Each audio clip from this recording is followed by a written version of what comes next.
So my uncle kicked me out instantly. He's like, get out, get out. And I didn't really have anywhere to go. I had one place to go.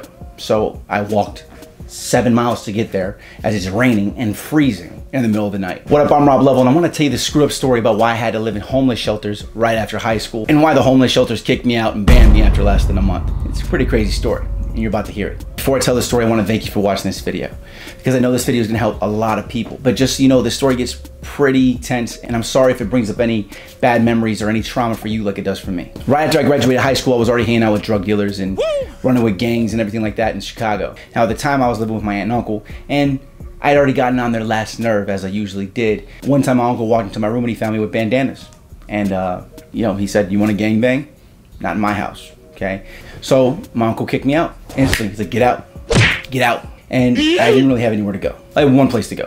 So I walked 7 miles to get there as it's raining and freezing in the middle of the night. And I had my little suitcase that really didn't have much in it. It was just a couple things that I owned, which really wasn't anything. And I was walking to my girlfriend's house at the time.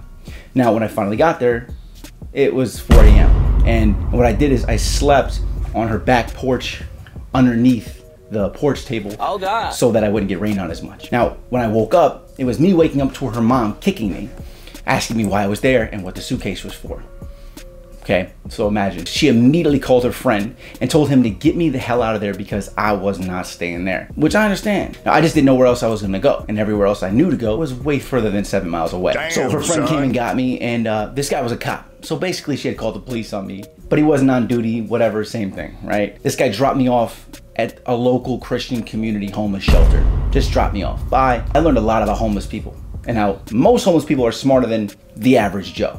A lot of them are just down on their luck. And it made me really grateful for what I do have, and it gave me a different outlook on a lot of things. So I'm actually really appreciative that something like this actually happened to me in life. Now, I only owned one valuable thing, and that was my laptop that I recorded all my music on. It was like the only valuable thing I had, so I was so afraid that somebody was gonna steal it. I'm thinking, homeless people steal things, right? So every night, I slept with it on a top bunk with my suitcase tied around my body. Come on, I'm not kidding, I literally tied it around my body. One night, the guys told me, you don't actually have to do that. So I left it underneath the bed where people store stuff, and I couldn't sleep at all. I couldn't sleep that night, there's no way. So I hopped off the bunk, I grabbed it, and I tied it around myself while trying not to wake up anybody. Now, this homeless shelter had rules. They had a 7 p.m. curfew unless you were working a job. And my girlfriend at the time had a job. So it was either I have a place to stay that night, or I get to hang out with my girlfriend when she gets off work, which is after 7.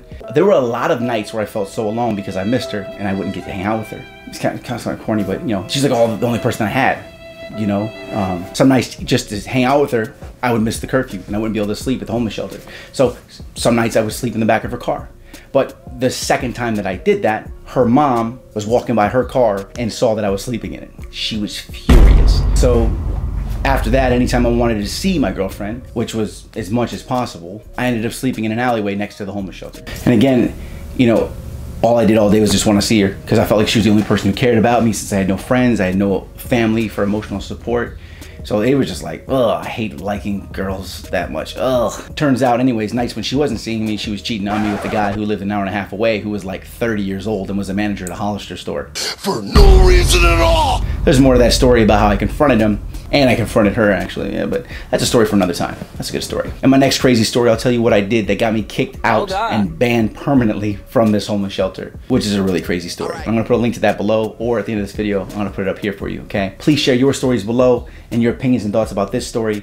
I read the comments below, and you also never know who's gonna read your comment and who it's gonna help. So also, if you can, look at everybody's comments below. Give some advice, give something, give something to these people, read people's stories, respond to what they're saying, let people know that you care, or at least somebody out there cares about them and their story, because a lot of people don't have somebody to share this stuff with. So I want you guys to be able to have a safe place to share it, which can be here. I look at all these stories, and if anybody starts saying anything negative to you and I see it, I'm deleting it, don't worry about it. So I want you guys to know that this is a safe place. So go ahead and share your story below. I'm in the comments, go look. And then last thing, please like this video and subscribe too, because it helps this story actually go into the algorithm on YouTube, so it can actually motivate and inspire other people. I really appreciate it as well. Thank you so much. Now, to hear my next screwed up part of my story and see what kind of other crazy stories happen, I'll put the links to all the stories that were part of my life story song below this video. And also, there's titles there. You're gonna see them. They're crazy stories. I think you're gonna wanna watch some of these, so go look at those below. I'll put a few on the screen here for you in this video, so you can check those out while one of my songs plays in the background for you. I'm Rob Level. Keep believing in yourself and keep hustling. I'll see you at the top. grabbed a butcher knife, and I chased my little brother around the house with it. Chased him upstairs. My mom just screaming, "Get in the room! Lock it, Billy! Lock the door!"